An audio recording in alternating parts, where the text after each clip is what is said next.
Hey guys, it's Tom. So, how to say no? How not to accept something we don't want to do without hurting the other side. It may seem very easy just to say no, but saying no is not that easy when professional or personal relationships are at stake. So nowadays we live among many different cultures. Each culture treats no a bit differently. While in our culture, in the Western cultures, no, I think it seems more direct. In others, it could be much more flexible. Um, it may mean more like a maybe, or let me get you something you didn't ask for, instead of just saying no. Have you ever had like a crazy work or personal experience when you ask for something and then received something like totally different, something from like another galaxy? Um, in that example, you really have to specify what that and no is, that's not what you want, or really explain that you will only accept something specific, something exactly what you asked for. Um, we should all know how to effectively and tactfully refuse, regardless of whether we meet uh, with a request for help or a business offer. We have to evaluate it, and if it's not to our benefit, then it may be good to refuse it. Sometimes no may be hard if we really care about the relationship. But we should take care to express refusal as firmly as the situation requires. For example, if a telemarketer calls you, with something with a completely useless offer, you shouldn't feel bad saying no. You should say no immediately, interrupting his pitch so that you don't waste your time. Tell him also to take you off the list. However, it's much harder to say no face to face and to people you care about, or to your boss or coworker. Then you may think saying no might have negative consequences down the line for you. So it's much harder to say no to people you care about. So remember, balance is key. You can still say no, but you have to actually learn to do it in a much more tactful way. There's a new word you should learn, um, assertiveness.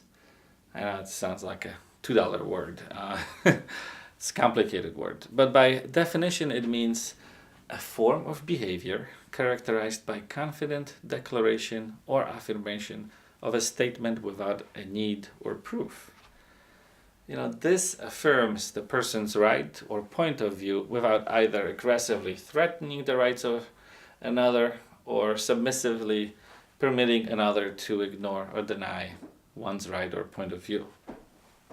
So become assertive and learn how to say no. For example, let's say you sell things. Customer calls you asking for something. Don't just say no, we don't have this or that. Work with it. Offer a solution with your no. Offer information why it's not available. So say something like this: "Hey, I'm terribly sorry, but at this time we don't have it. We'll have it back in stock in a few days. Would you like to place a back order or get on our waiting list?" Also, what you can do is offer a replacement product instead. But talk to your customer. Maybe customer is looking for something else altogether. Ask him what problem he is trying to solve. You see, you can still make a sale even when you say no. But when you just say no, you make the conversation very stressful. Be energetic and offer the customer your full attention. Do not multitask, ever. If you're trying to make a sale, absolutely never ever multitask. A customer will sense immediately that he's not getting your full attention. It's like talking to your wife or husband. Yeah, keep him in the center of your attention.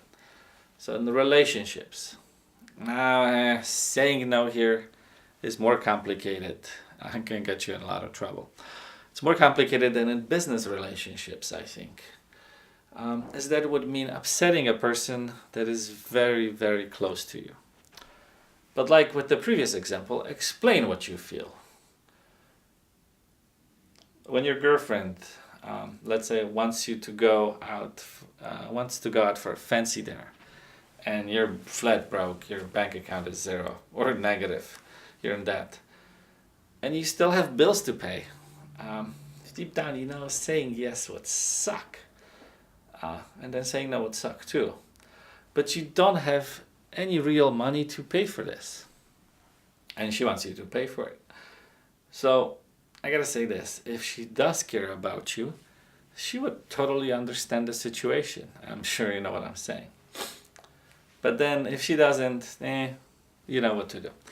So personal relationships are like contracts.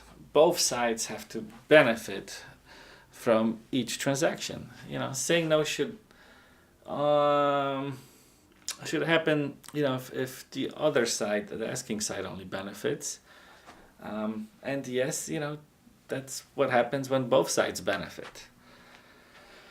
Found myself in many times that I agreed to something, knowing deep down in my gut,